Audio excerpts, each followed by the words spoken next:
Hey everyone, it's Daniel Elwood and what should be Robert Paul Johnson, and we are the Last Nighters. However, my guardian angel, Robert Johnson, is otherwise detained by a forest fire, a mostly peaceful wildfire, which is probably the result of a maskless gender reveal that was conducted without proper social distancing.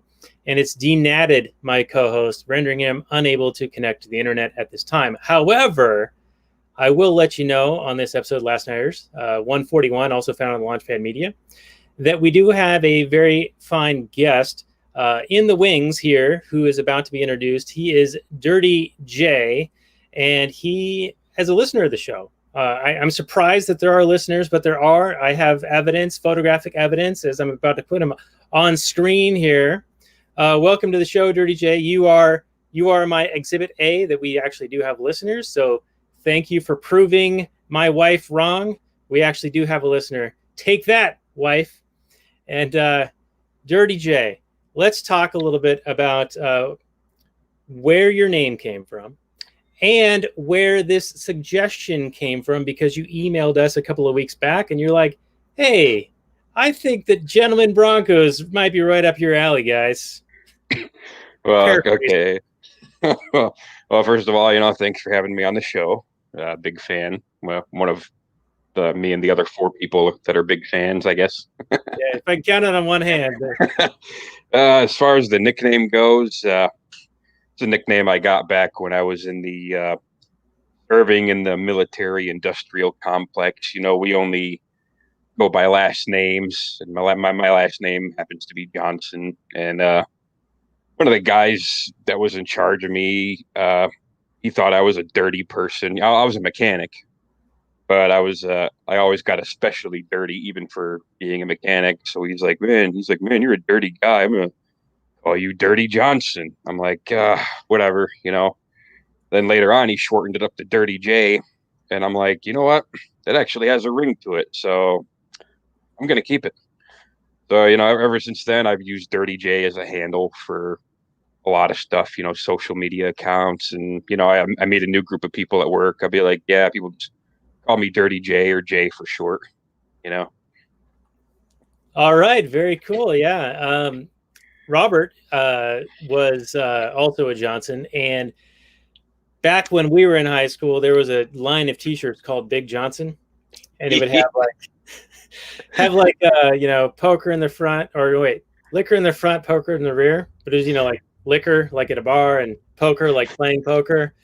So like puns, unfunny puns. Now they're like dad jokes, bad t-shirts. Oh, God. So sometimes he'd go by Big Johnson. And I was also nicknamed by a girl in my band class. Not that I was in a band, like a cool band. I was in a freaking band class, like an orchestra type band. A girl in there called me Dirty Boy. Yeah, Dirty Boy. I think when I was maybe a freshman or a sophomore, because she was like a year or two older. And it was because I would make, lewd, crude, fart joke humor. And some people would say I've matured. Others would know better. So I'll just leave it at that. Anyway, Dirty J, where did the recommendation come from? Okay, well, the recommendation for your show anyway, that was all me. But to give you the backstory of where I found this movie, a few years ago, my best friend, he told me about this movie, and he told me it was horrible. He actually said he got to the point where spoiler, where the battle stag got slammed into the wall and exploded by a stream of projectile vomit. He said he turned it off and quit watching it after that. And I'm just like, that sounds weird, man, but I'm gonna give it a shot and watch it. And I sat through it and I made it through it.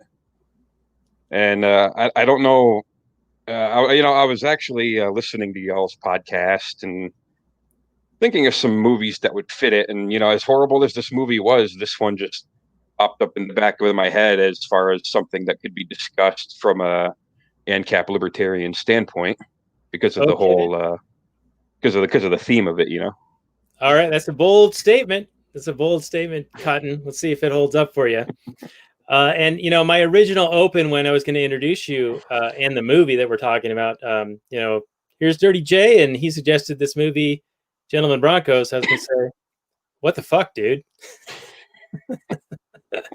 So anyway, honestly, part of the reason I suggested it that I didn't mention was yes, I thought it would legitimately be a good talk for this show, but also, yeah, I kind of wanted to troll you guys into watching a horrible movie. I'm not gonna lie. I mean, I don't know if that counts as an act of aggression. Maybe it should. The fact that I lured you guys into watching this. yeah, it's like a honeypot almost. You tricked us. It's almost fraud, almost. Misery loves company, Yeah, well, I'll spoilers, everyone. I appreciate this kind of humor. I'm a big fan of Hess and Napoleon Dynamite, Nacho Libre. And honestly, I wasn't even aware of this movie until we did Napoleon Dynamite a few months ago. And then I saw like other works by Jared Hess, and this was listed. And I'm like, oh, that one looks weird. And so I'm glad I watched it. But anyway, how we usually start this off is with the old Google description. So if you're ready, Dirty J, here we go. This is Gentlemen Broncos. Came out October 30th of 2009, so it's almost 11 years old. Got a 6.2 on IMDb, 19% Rotten Tomatoes, and only 28% of Metacritic. However, 91% of Google users like it. The description is very short. It says, when a teenager attends a fantasy writers convention to meet his idol, he discovers his idea for a book is stolen by the novelist and passed off as his own. The director is Jared Hess, who also did Napoleon Dynamite and Nacho Libre. It had a $10 million budget. However, it only got a box office of $118,192. I don't have the cents figure there, but I'm pretty sure that would help them out in trying to recover some of the money here. One honestly audience reviewer does say the best movie I have seen in weeks of quarantine. Haven't laughed out loud at a movie in maybe years. So maybe we're all getting that collective. I don't know if you've ever experienced this, but Dirty J, but Saturday Night Live, when I was growing up, it went through a phase of being funny and then unfunny and then funny again, like over the course of a few years.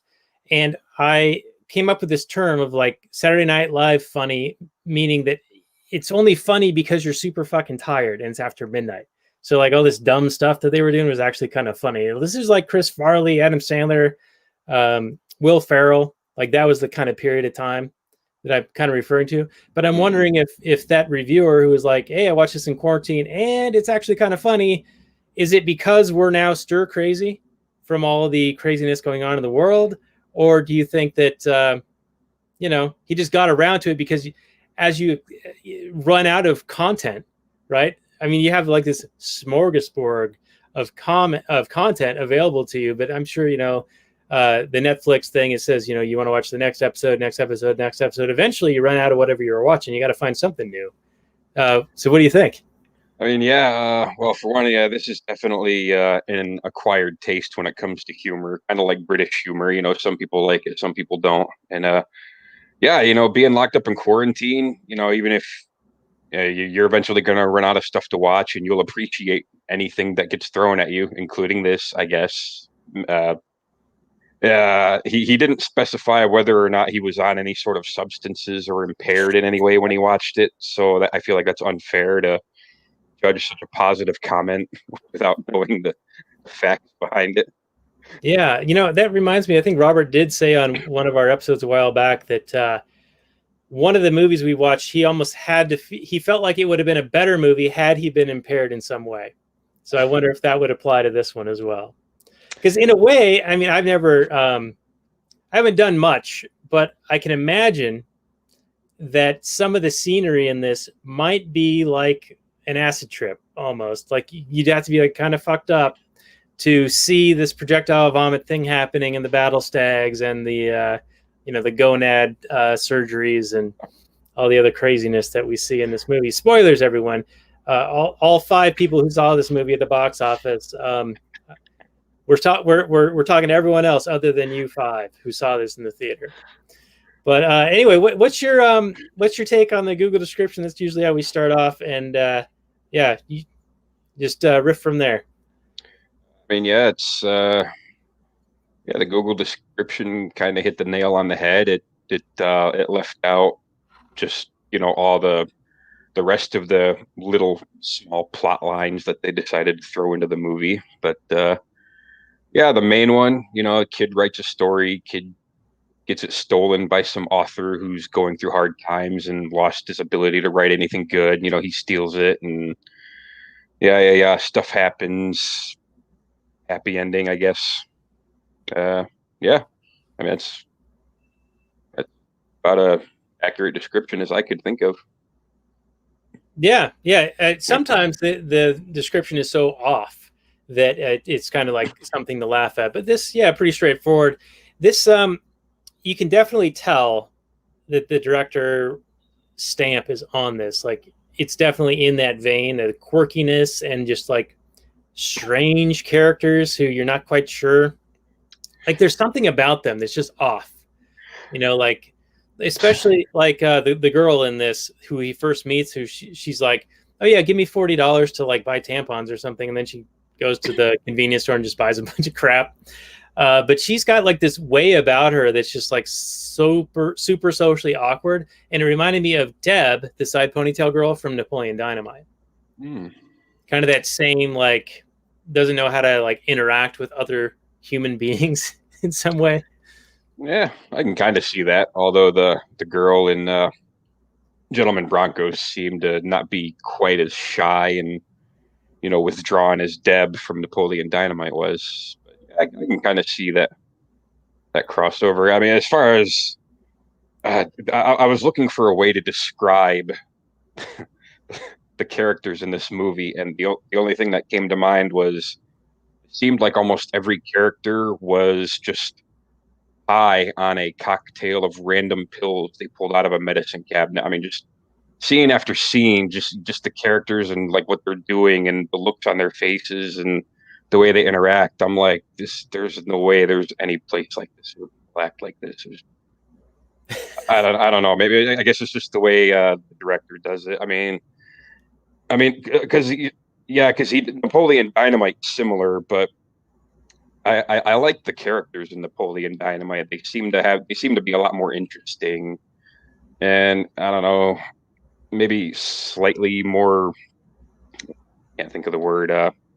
Vibrant, I guess. I don't know if that's the right term, but yeah, the Yeah, characters in Gentlemen Broncos, they're just like what? yeah. I Man. kind of see where you're going. Like, I think the Napoleon ones were uh, like culturally almost iconic. Like, they stood out because you kind of can see somebody being like them, like in your normal life, maybe, and Mhm. so they're memorable. Whereas in Gentlemen Broncos, they just seem like just weird oddballs who don't really seem like anyone that you might know as individually, like as an audience person. You'd be like, oh, that's a weird person, but I don't know anyone like that. Where in Napoleon, it's like, yo, I kind of know someone like that. Oh yeah, I have an Uncle Rico kind of guy. Or Yeah. you kind of see that kind of thing. So I wonder if that's part of it. And also, I think Napoleon has a lot of rewatchability, and Mm. especially at that time when it came out, I watched it probably a dozen times in the past 10 years. This is the first time I've seen Gentlemen Broncos, so maybe there's a familiarity that kind of comes along with rewatchability, and then you kind of get used to the characters and the nuances and the differences between them. But I also think that, yeah, there's probably something to, like, these are not as standout type characters. Like, they, even if you watch this a dozen times, you're not going to be like, oh yeah, I totally know someone like that. Oh yeah. And also, well, this movie came out after Napoleon Dynamite, and I think came out after Nacho Libre, right? I Yeah, can't this remember. this would be, I think, right after Nacho. Yeah. So I mean, okay. So when Napoleon Dynamite came out, I have a theory about this. People didn't really know what to expect, and that movie had a love it or hate it kind of crowd. If you, I mean, either way, you're going to remember it though. I mean, the people that loved it, you'd see them quoting it all the time. Like when I was back in the day, I'd just hear people be like, "Gosh dang," or you know, give me some thoughts, or just one of those weird little one-liners. It was memorable. I mean, but even the people that didn't like it, you ask them like, "Hey, you ever heard of Napoleon Dynamite?" They'll be like, "Yeah, I've heard of it. I didn't like it." And then you know, uh, Nacho Libre, I tried to like that because it was Jack Black. I really tried, uh, but it just didn't work for me. That movie was. I watched it one time. I don't even remember exactly what goes down in it, but by the time you get to this third movie, people are and people hear it's from the director of Napoleon Dynamite. Well, by then people are either like, cool, another one of these, or they're like, nope, fool me once, fool me twice, you're not getting me a third time. And Yeah. so even the people that liked Napoleon Dynamite were probably like, yeah, I mean, yeah, I like Napoleon, but I don't know if I want to sit through that kind of thing again. It's like, yeah. I mean, that's probably why it got such a low box office rating, or box office. And it's funny today because I guarantee I've had this experience with coworkers and friends. I bet you if you go out and find 10 random people in the street, like, hey, you've heard of Napoleon Dynamite, right? Probably at least 9 of them, if not all 10, will be like, yeah, I've heard of it. Be like, what about Gentlemen Broncos? They'll be like, what? No, I've never heard of that. And that was the case for everybody. I mean, because I was talking to my friends and coworkers about my appearance on this podcast, and I told them the movie, and they're like, what? Never heard of that. I'm like, yeah, of course you haven't. Like, 10 people have heard of it in the world. Yeah. I don't know if sports is a thing anymore with the whole pandemic, but it does remind me of like a new pitcher who's new to the big leagues and is like pitching to the lineup. And the first time through, he does really well, gets everyone out. And then the second time through, people start hitting on him. And the third time through, they're just teeing off on the guy. And, because like the batters, they get used to seeing the delivery and getting used to the pitcher and whatnot. So I wonder if that's kind of akin to, okay, Napoleon Dynamite, people didn't know what to expect. So he got a few fastballs by you. And then Nacho Libre comes out and you're like starting to pick up on his breaking ball. And then you got Gentlemen Broncos and it's like just whiff. You're whiffing on it. Exactly. Or he's taking a yard on it or whatever. However, this fucking analogy is supposed to work. And because Colin Kaepernick is in the news, especially EA Sports came out. They do the Madden franchise. They came out and said, "Oh, we backtrack on this whole like Colin Kaepernick thing. We're going to add him as a playable character again." And I think one of the reasons he was so good back like 10 years ago with the 49ers was he was in a good system, but also he was like this, he was a threat to run and people weren't sure like how to contain him. So he was able to like be fairly good at being a quarterback, but then people kind of caught on to and knew how defenses knew how to play against him and he became less and less effective. So it came down to, and this is just me theorizing a bit, but I think that his off the field, actions made it more difficult for his lack of performance on the field to keep him on. You got kind of get what I was saying. Like if he continued to play really well, then he could say pretty much whatever he wanted and it would have been fine.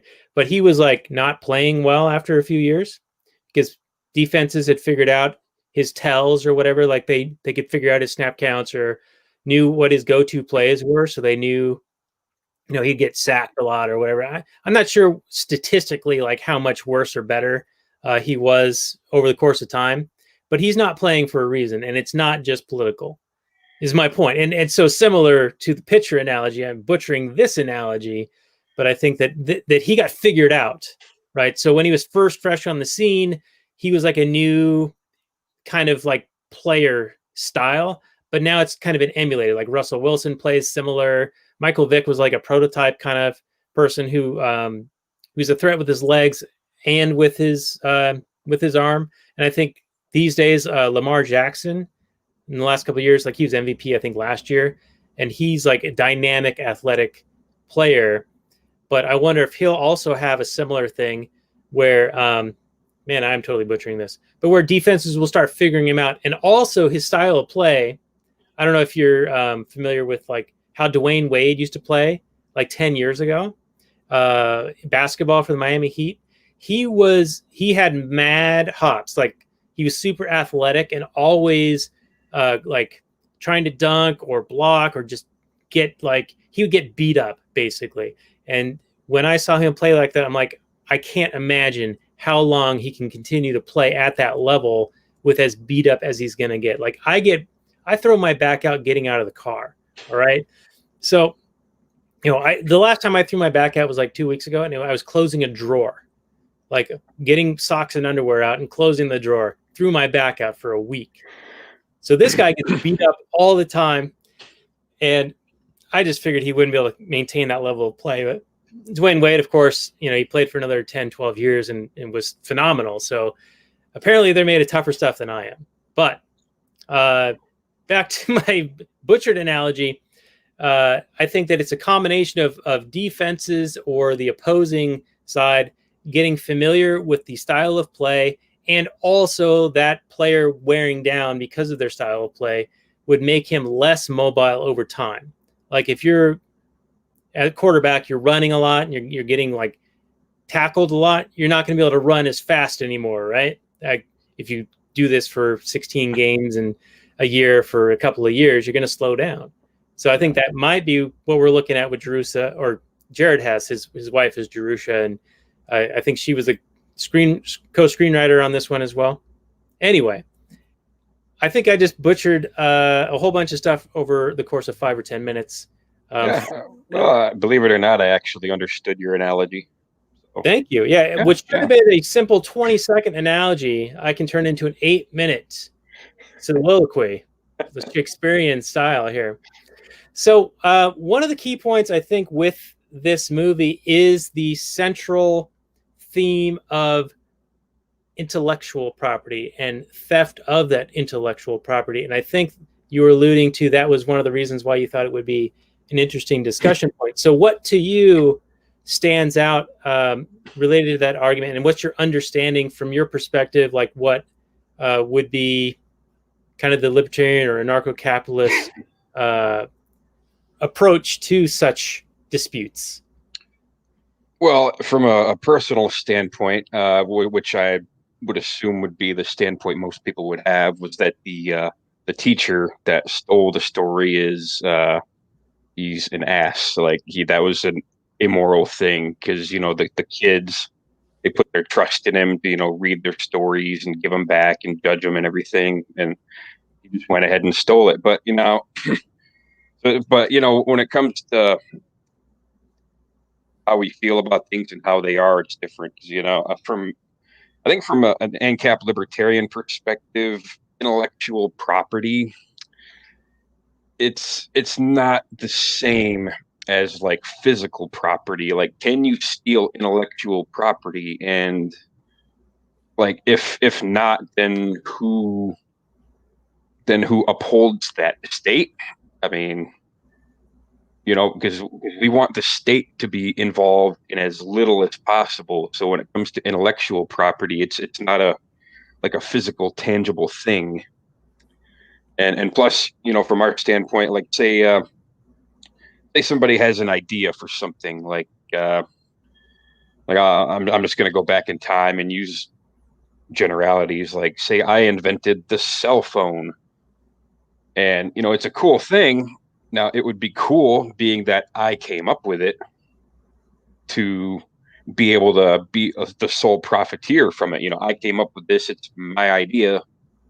I want to be able to sell this and make money. Nobody else thought of it. But then other people, which is the case with things like that, they're like, oh, I can do this and make it better, or add different features. That's why you have so many different brands of cell phones, the iPhones, your Androids. But intellectual property, though, when it comes in this form, like in the form of a book.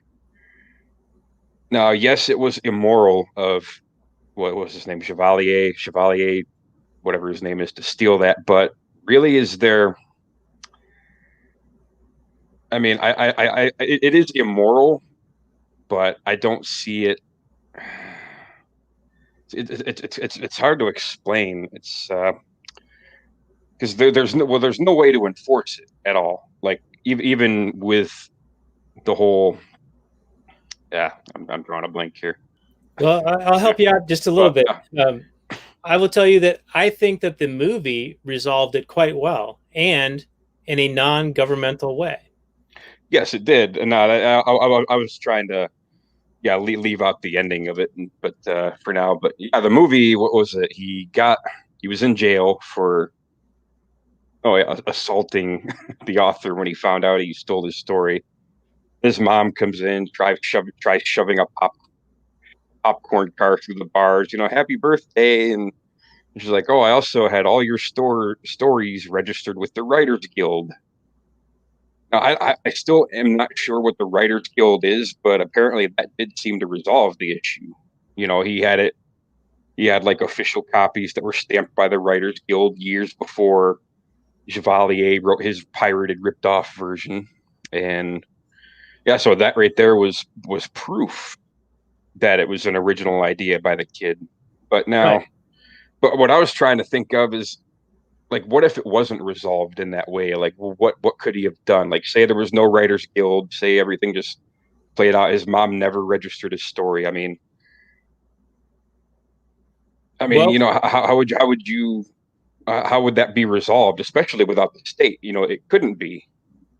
I mean, it's just one of those things that it's kind of like you gotta be careful what you do with your intellectual property, basically. Like, as much of an asshole as the teacher was for stealing the idea, I mean, yeah, but then you got all these people that are like, hey, this is this really great story I wrote, and just passing it off. I mean, if I wrote something really great and I knew it was great, I wouldn't trust it to anybody. I wouldn't show it to anybody because of that fear. You know what I'm saying? So it's right. So then you might seek out like a writers guild type situation, which is essentially a third party arbitrator who you're yeah, registering with it, date stamping with it, and they are respected in the industry. So when there is a dispute that comes into play, I mean, this is essentially that insurance model that we see in Bob Murphy's chaos theory. There's a third party dispute resolution provider who other parties respect, who, when they say, well, it was actually Benji who wrote this story on this date, and it was submitted and stamped on this date, and we see Jermaine Clement, the character or the actor who played Chevalier, he came up with the story much later, and he just changed a couple of pieces. So that right there tells the industry and the consumers of that product, the book publishers, the bookstores, the fans, that Chevalier is a fraud. And once Chevalier is a fraud one time, he's looked at as a fraud. You fuck one dog, you're a dog fucker. Or an American Pie, like you fuck one pie, you're the pie fucker. And Jason Biggs, he got called that a lot when he was like seen out and about.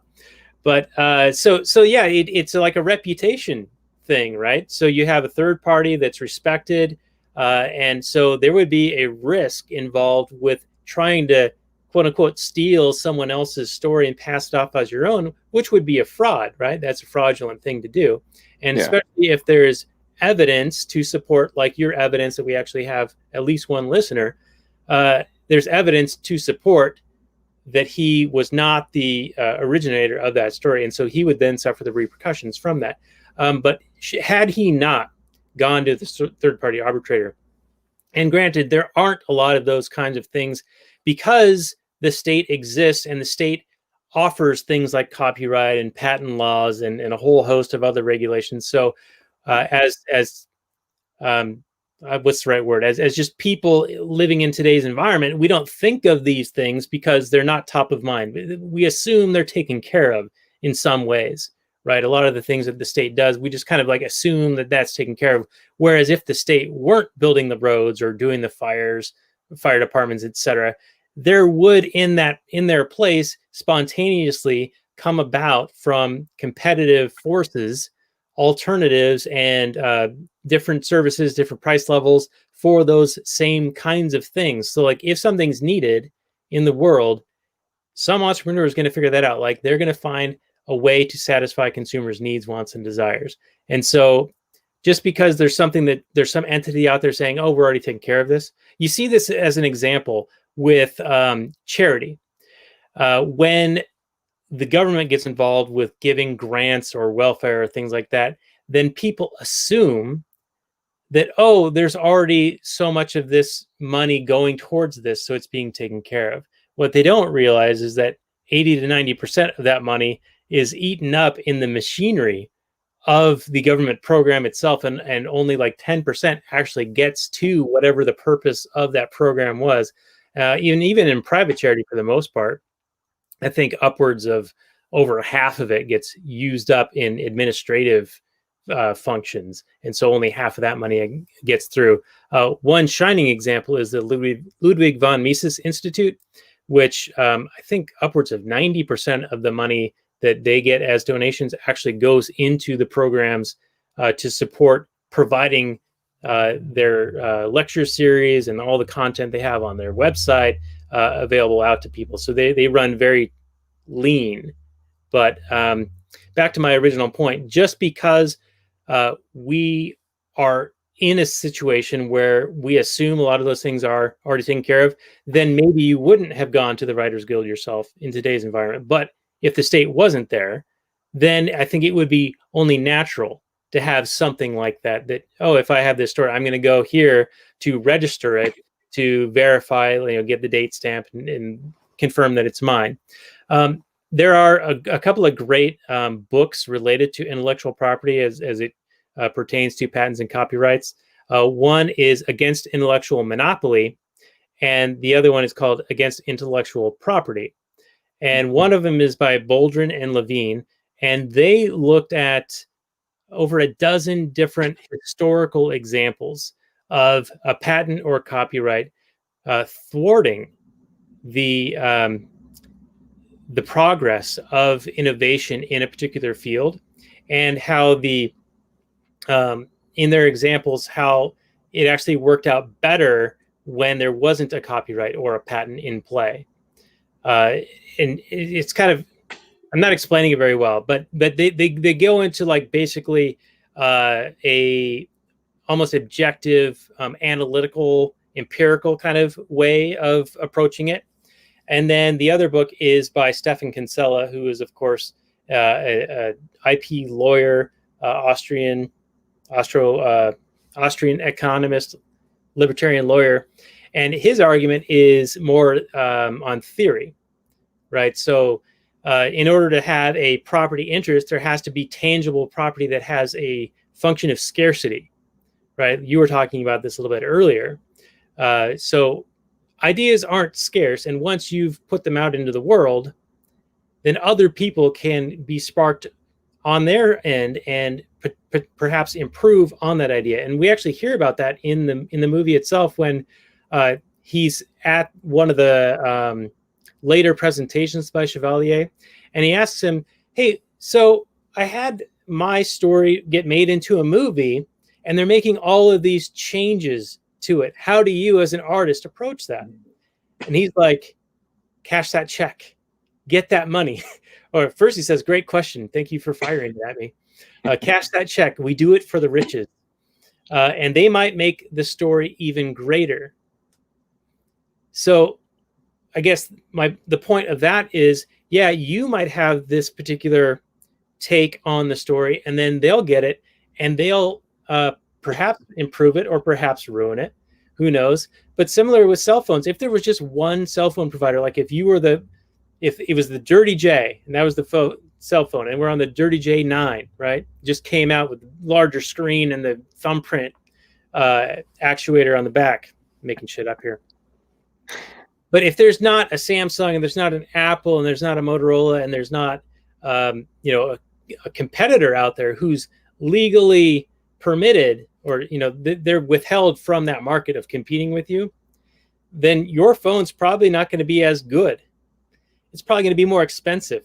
It's probably not going to work as well. It's going to not have as many features. It's not going to have as much differentiation. When you have a monopoly situation, and that's what a patent attempts to do, is provide a monopoly for a period of time on a concept or idea, what do we know with monopolies.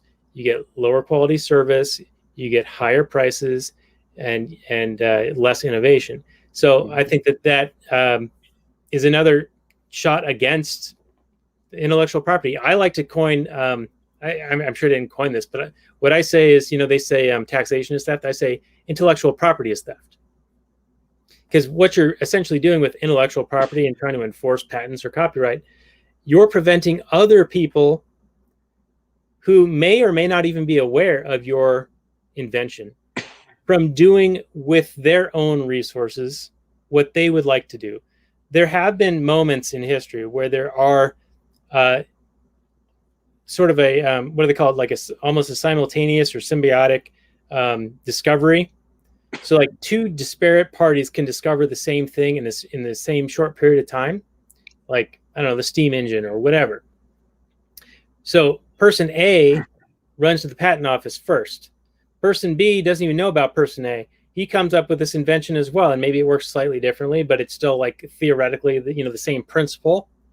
Person A has the patent on it, so he can shut down person B, even though person B had nothing to do with person A, didn't know about them, didn't know about their idea, came up with it on their own.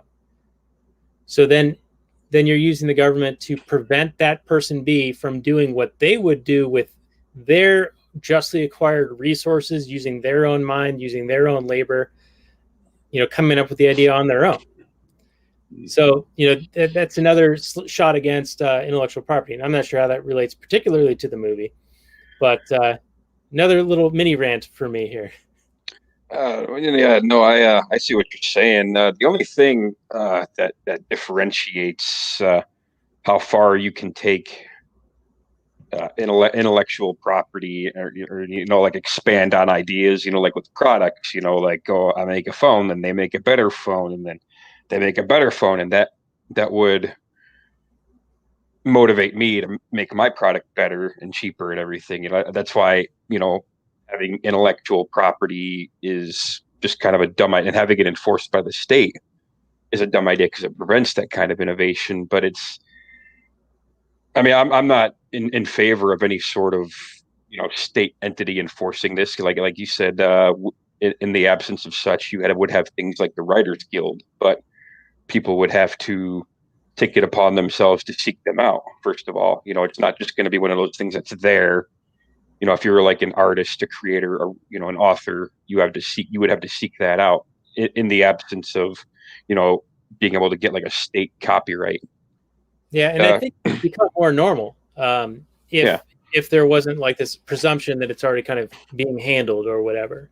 Yeah, so it kind of places more responsibility on the person, to safeguard their stuff. But no, the only thing I think is it seems a little bit different with a book, because like we said, not holding on to intellectual property means things can constantly improve. But with a book, though, once it's written, it's written. Like, how many times are you gonna like have somebody write a book and then somebody like, oh well, I can write a better version of that book, like take like a Stephen King book, or like any given Stephen King book, and have somebody like rewrite it with like a slightly different name. Even if there's only so much you can do to expand on something like that, and it's not something you'd see every day. Like, once an idea like a book is out there, it's like a first come first serve thing. Basically, there's not really a lot any competitive entity could do to improve upon it. You see what I'm saying? Unless it's a first come first serve kind of thing. Basically, like, once you have the idea for a book, if you write that book and you get all your ducks in a row, then you're the first one to get it published and written, then that's yours. Like, I don't see there being a lot of competition, not as much anyway. You see what I'm saying? Yeah, and Walter Block actually has a section on this in Defending the Undefendable. He has a book series where he takes situations where there's somebody who's in the general consciousness thought of as a bad guy, and he shows why what they're doing is actually a net good and not as harmful as people would come to believe. So one of them is the plagiarizer, the blackmailer, the slumlord. He goes through a whole series of them, and I think one of the examples he talks about is it is the plagiarizer, I think, and I haven't looked at it in a while, but I'll find the article and I'll post it on the show notes page. But he basically makes the argument that if anything, that plagiarizer is going to be competing with the original author of the content. And so in the Stephen King example, there's no way you're going to outsell Stephen King, because if you're going to put your name, Dirty J, on it, it's going to sell like dog shit compared to if it had Stephen King's name on it, right? Oh, yeah. But in this movie, it's sort of the opposite situation where you have this very popular, like the Stephen King kind of guy is taking from the Dirty J. He's taking Dirty J's story, slapping Stephen King's name on it, and marketing it out. But even in that situation, you have a guy in Chevalier who is out of ideas, or the publisher no longer likes his shtick. And so that's one of the things that motivates him to like find something else and take from someone else. But he won't be able to do that again, or at least not from the same person. Right. And similar to, everyone has their own voice in their mannerisms, writing style. Singers have their own, singing style. Musicians have their own playing style. It becomes, I think, obvious. Like we talked about Hess as a director. You can tell that this is the director of Napoleon Dynamite and the director of Nacho Libre. Okay. So similar to that, you would be able to tell when someone is stealing content because it's not their, like if they have a body of work and then there's this one thing that like sticks out and it's like, whoa, this is totally unlike anything they've done before. That's going to kind of be noticeable, I think. Yeah. Yeah, something like that. Like you're saying that Chevalier stealing this book, stealing this idea, turning it into his own. It might be really different from his other works, but he's so famous, he probably has a following where people take this and think, if they even notice the differences, they're just like, oh, he's trying something new, so something. I don't think with somebody as big as him, that doesn't seem like it would be something that would be taken notice of, especially if he's got like a big cult following, like, which he does have a big cult following. You see him at his book signing, people already going in there cosplaying as his twisted version of Brutus, just with the long hair. Oh, God, that was just so bad. But yeah, it took me a minute to realize that's Rockwell still, like the two different versions of Bronco and Brutus. Yeah, I actually thought it was a different person the first time too, and I'm like, no, I had to watch the credits to verify it. I'm like, no, it's not the same guy.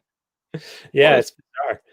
But I see what you're saying. But so he might be able to pull it off in like, oh, it's a bold new direction. But you got to also think of the risk he's taking, because he doesn't know that this story is submitted to the Writers Guild or some other third party. One of the things that this is going to be a weird tangent, but I did a week-long firearms training with Masad Ayub like 10 years ago. And you take notes 4 hours a day. You're doing like classroom lecture type stuff and you're taking notes. And then the other 4 hours you're on the range doing firing drills. And this is for a week-long instruction thing. And at the end of it, all the classmates compiled all of our notes together to get like a master note, like thing. So, because like you're always going to miss something, right? But the other dozen people, they might caught something that you didn't, and vice versa. And so when you compare all of your notes together and create one master one, then you have a more complete set of notes. Now, here's why it's relevant to the discussion here. They said to then take that master set and mail it to yourself via certified mail, get a stamp on it with the date, and leave it sealed. So then if you're ever involved in a self-defense shooting, you will make this admissible in court. Your entire instruction that you've had, all of the notes that you had, and all of the lesson that you had, and that then becomes admissible. So then you do what's called an affirmative defense. So you go in and you say, yes, if this is what actually happened, you say, yes, this is what happened, and this is why I did this per my training, which I received at this time, and here is all of the notes that I took at that training, and then you basically then your legal team can then present that and essentially put the jury through your class. So then by the end of it, they're going to know, okay, here's what you were taught and why. We know when to use force, defensive force in these situations, when when you need to stop, right? Because there is the point of like you've neutralized the threat. If you go any further, then you then become the aggressor. And I'll even tie this randomly to the events in Kenosha. So, from my understanding in the Kenosha thing, the initial aggressor was the first guy who got shot. Now, the people then chasing the guy who shot him as he was retreating, at that time, they might have thought, based on the available knowledge, that the guy retreating was the aggressor, the original aggressor, and so they were trying to intervene or exact punishment on him or whatever they were trying to do. Mm-hmm. But that was one of the things in our training was, hey, if you're going to come to the defense of another, you need to be damn sure that you know who the original aggressor was. Because if you come to the aid of the original aggressor and they're still, in the quote unquote aggressive legal position, then you are then an accessory or an accomplice to that aggressor's actions. And so when it comes to the Kenosha thing, those people who chased him, not knowing who the initial aggressor was, made a mistake. But also even if somebody's trying to retreat from a situation, from my understanding and from the training, they are no longer the aggressor. They're trying to get away from the situation. So that also, like who the aggressors can shift, can change. Yeah, I still don't think we really know everything about the whole Kenosha incident. But yeah, I mean, I agree. Well, especially these, those peaceful protesters. I'm sure people on both sides would have a warped understanding of who or what an aggressor in any situation would be. Like even if they saw like one of their little Antifa buddies like hurl something at this kid first and everything, they're not gonna see their comrade as the aggressor. They're gonna see the kid as the aggressor solely for just being there with a scary black gun. I mean, it's hard to tell how these people think. It's hard to get into that mindset. So I don't know, without actual tangible footage, because I mean, I don't know if you can take anybody's testimony from that and have it be taken seriously, but without actual concrete video footage of how the whole thing played out start to finish, I mean, there's really no telling.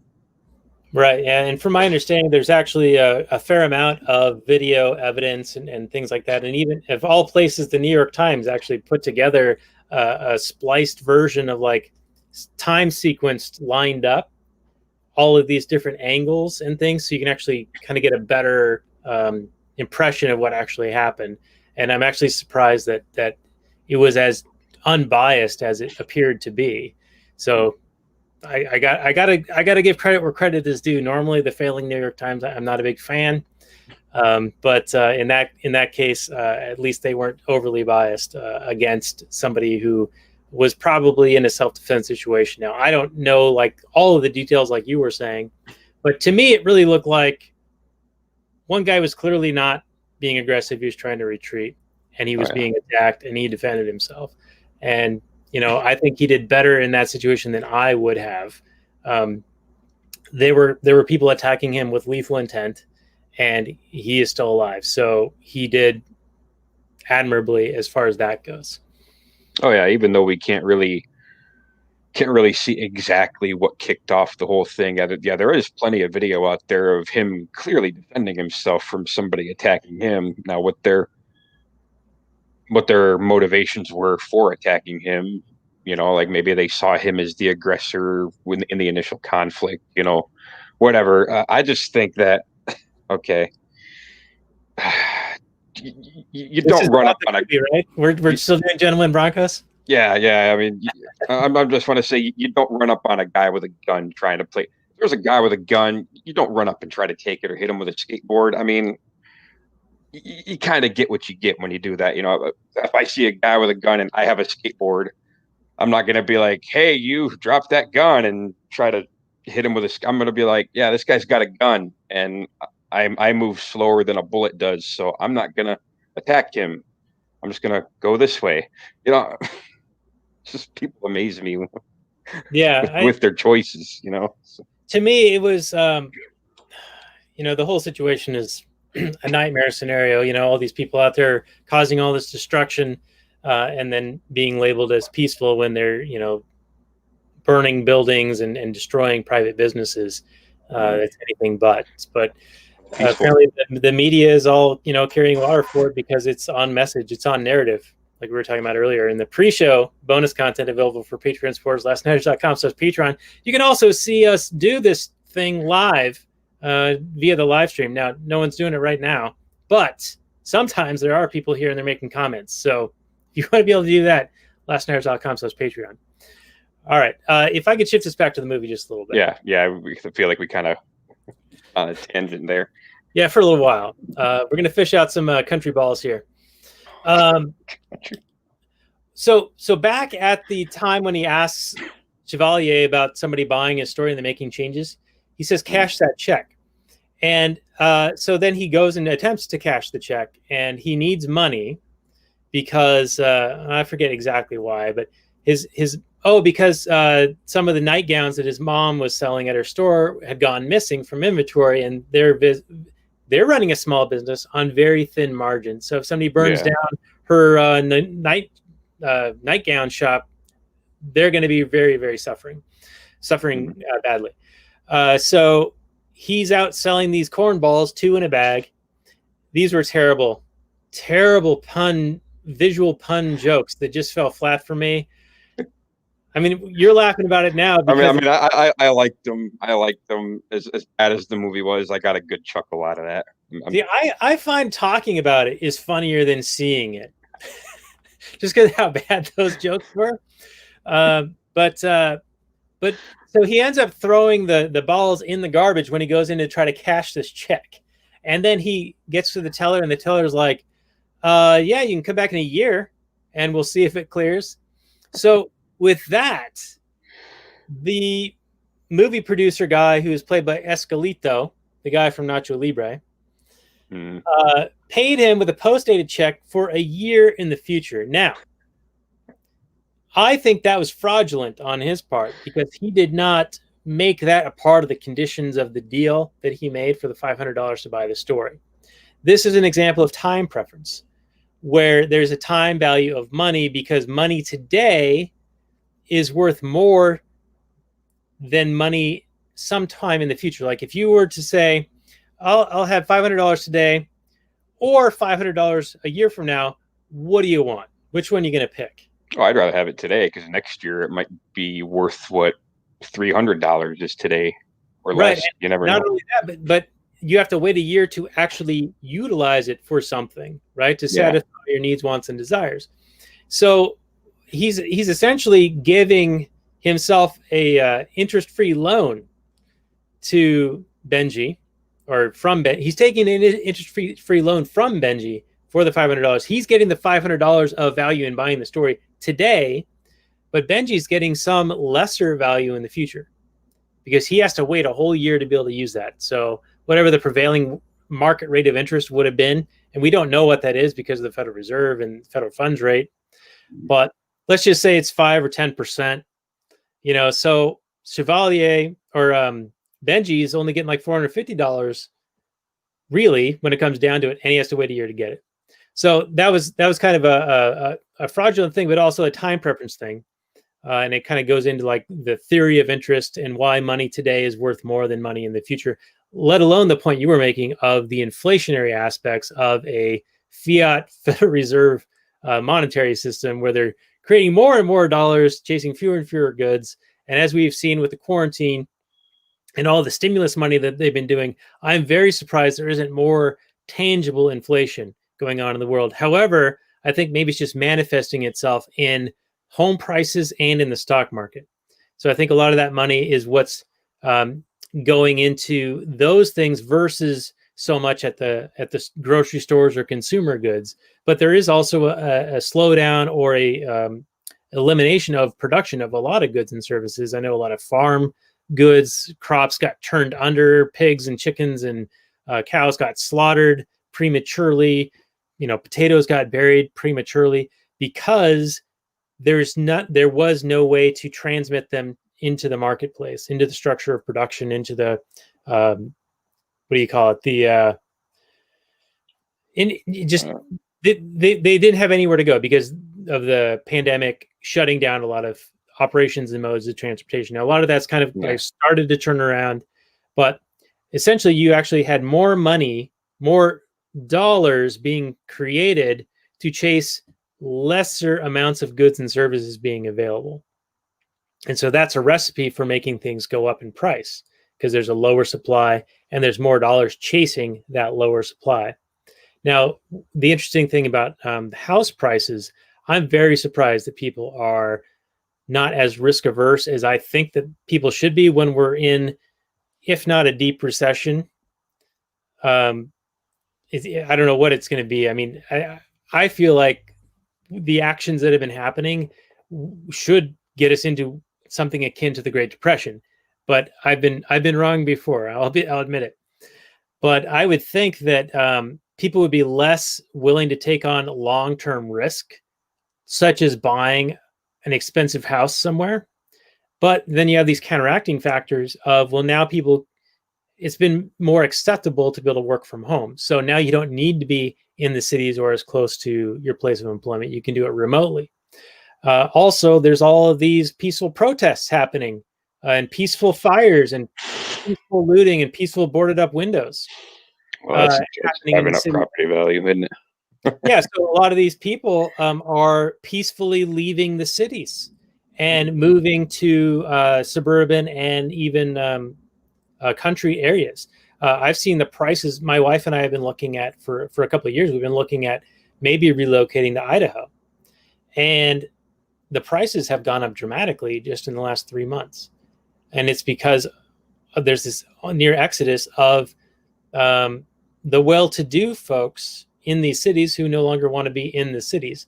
Now, if you're middle class or lower, you don't have the available funds and the luxury to be able to do something like that, right? Yeah. Like if you're a small business owner and your business is shut down, you're probably bleeding a lot of money.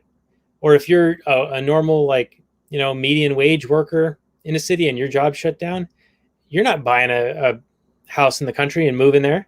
This is the people who can work remotely and we're probably doing pretty well financially, and their jobs weren't shut down. So anyway, I think that's where a lot of the money's going is into housing out of the cities and then also into the stock market. Because it's back near record values. Trump talks about it all the time. But how the stock market's back where it was, man. Doing a great job. I wouldn't know exactly. I don't exactly follow the stock market. I don't have any stake in that kind of thing. But I mean, yeah, I can see everything that's going on, though. Home values are going to skyrocket in some places, and property values, just mainly in these areas with all these protests, are going to plummet. And yeah, I guess it's. You made it, the way you said it is basically that you think there'd be like a major depression by now, but it just seems that money is still flowing. It's just going to different places, kind of. So that's probably what's keeping everything afloat, right? That's kind of what you were saying.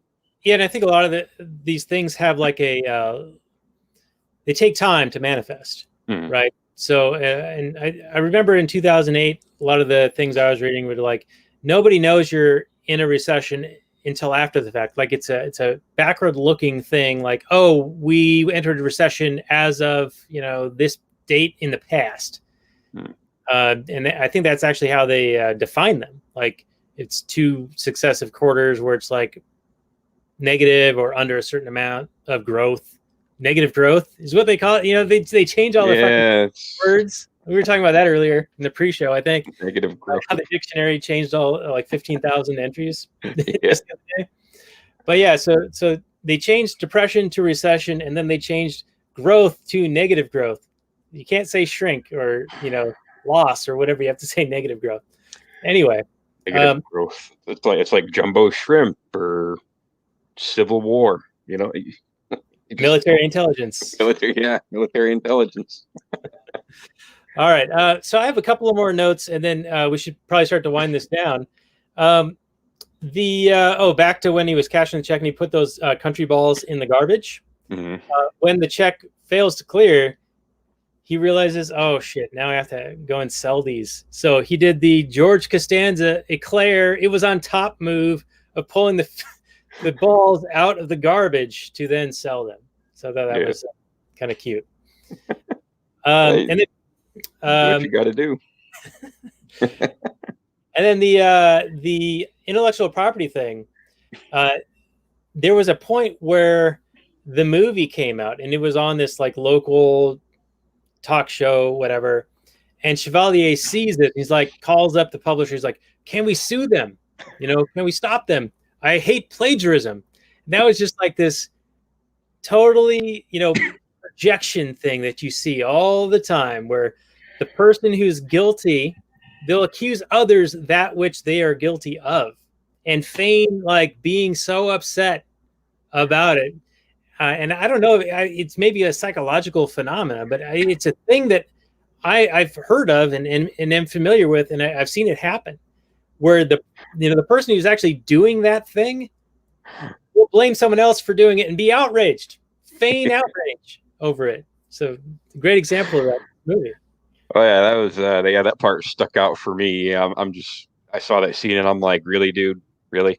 You're gonna play that card? But it depends on what's actually considered plagiarism. Because like you said, at that point in the movie, the only person that knew that story was officially, had its stamp of approval from the Writers Guild was the mother, who I guess, and I guess the Writers Guild themselves. But I'm not sure if that would be their place to come out amidst this book and be like, hey, no, somebody already wrote it. It just seems like, I'm not really exactly sure what they do, but yeah, I mean, this was before all that was revealed. But is it still considered plagiarism if he just stole the idea from something that up until the end we thought was just some musings of a kid jotted down in a journal? I mean, at that point, it was assumed that it was completely unpublished, and that there was like nothing backing it at that point. I mean, I don't know if it would technically be plagiarism. I mean, maybe it would, but maybe to Chevalier, it technically wasn't, because it's not like he found this kid's story at a bookstore and was like, "Huh, yeah, I'm just gonna take this already published work and change some names and throw it back out there." So I mean, I guess I'm kind of trying to justify his reaction there, because by the time he saw that movie, his book was already on the shelves, wasn't it? Like, I don't know if it was on the shelves yet, but it was in the midst of being published. But I think that he was well aware that he was committing plagiarism. Yeah, I mean, like I said, it could be subjective. Like maybe he didn't see it as plagiarism because it was just basically some high school kids freaking sci-fi story that nobody else knew about. So I mean, right. I don't know. Well, the thing with the movie was the changes to the movie had upset Benji from the original movie. So the movie itself was more different than the plagiarized version that Chevalier did, because all he did was change some names. Yeah, that is true. That's true. It didn't really go into great detail what all these changes were. There was like one scene, I think, where you knew there were some changes where Benji's standing there like reading the script and they say a few lines different and he's just like looking at the script and he's like, hell, and he closes the book and storms off. They didn't really give us an idea of how much they changed it, but it was enough to make him mad.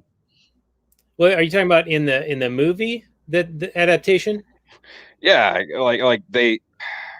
I mean, yeah, we know they changed some stuff in the movie, but it just doesn't give us an idea of like how in depth they changed. Like I said, there was only that one scene where Benji was like watching the movie being filmed, and he's like flipping through the script, like, "Oh, I don't remember writing that," and then he just kind of storms off, and Yeah, then I you only think see a few other scenes throughout the movie of them continuing to film it. So I don't know.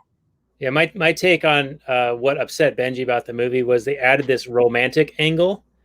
Uh, If you remember, they Escalito and the snake guy, the guardian angel guy, like had a kissing scene, and then they're like, "Oh, let's go lay down in my chamber," or whatever. oh yeah, Like, oh yeah. Okay, so that was a love scene, and I yeah, guess yeah. I'm sure he didn't write in his novel or his book, but they added to spice up the movie.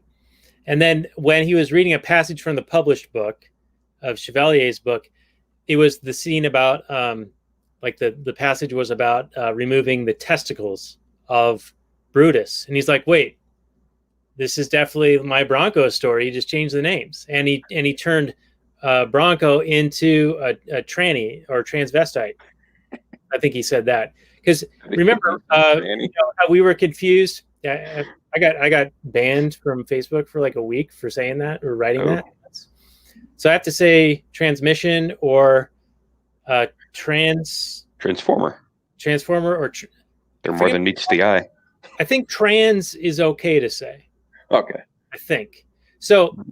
So yeah, he was upset that all he did was change Bronco to Brutus. He changed a couple of other character names, and he made Bronco a trans individual.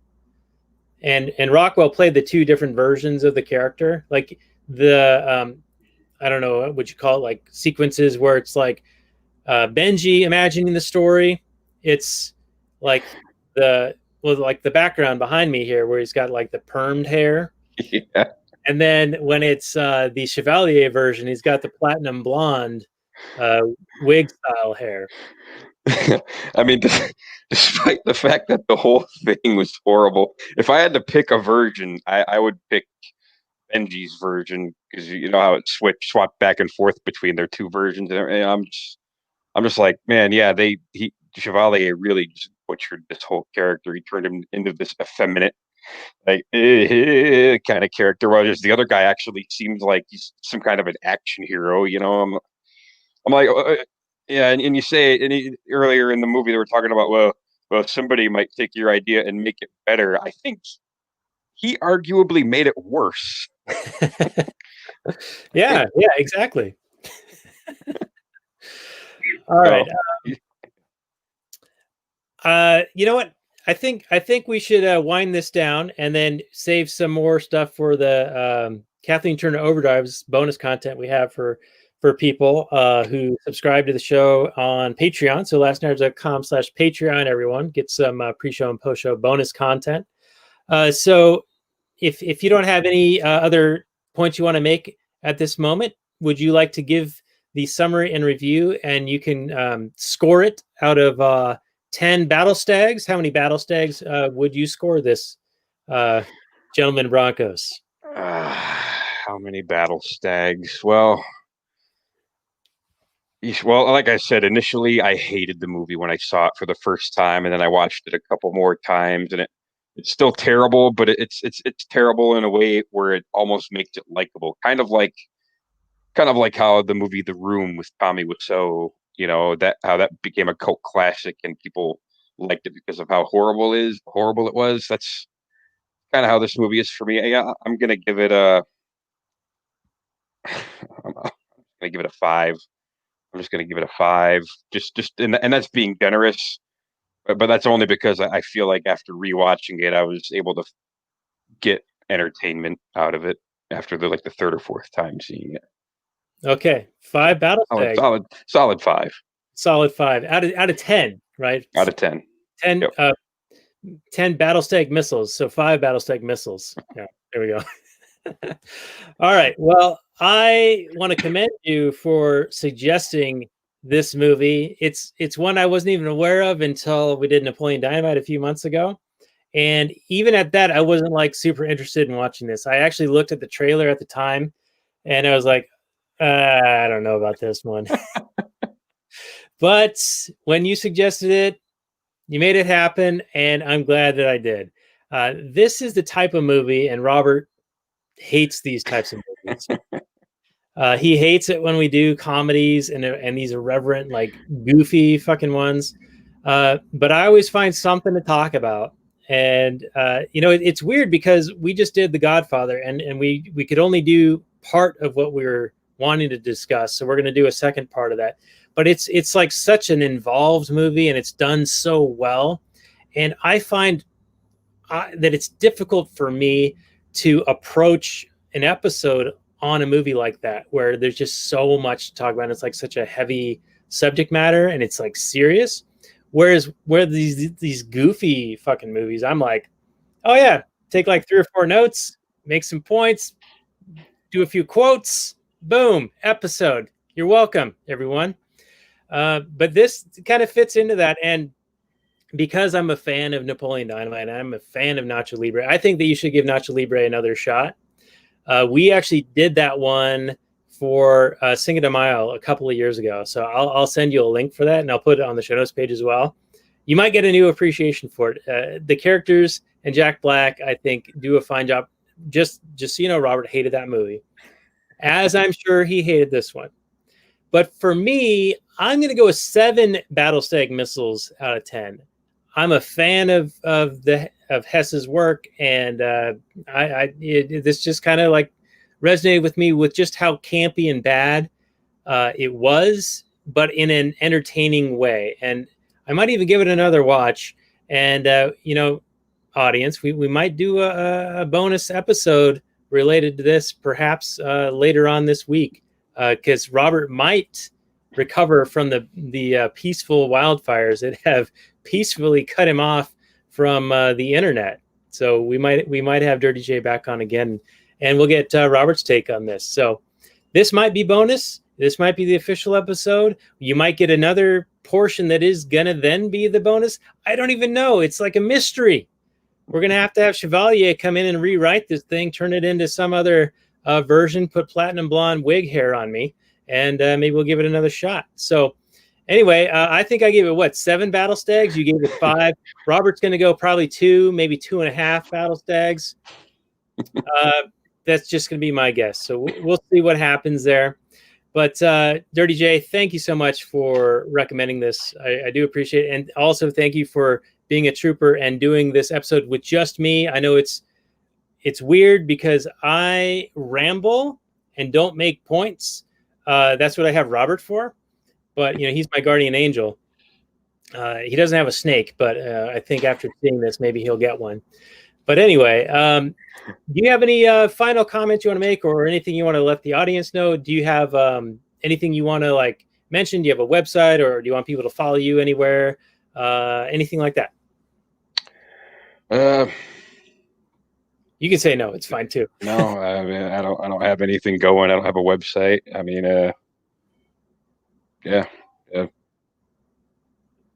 Well, thanks for coming on, and it was a lot of fun. And we'll continue yucking it up a little bit in some Kathleen Turner Overdrive. So thank you, audience, for hanging out with us for this one. Give us the likes and subscribes on the old iTunes and YouTube and all that stuff.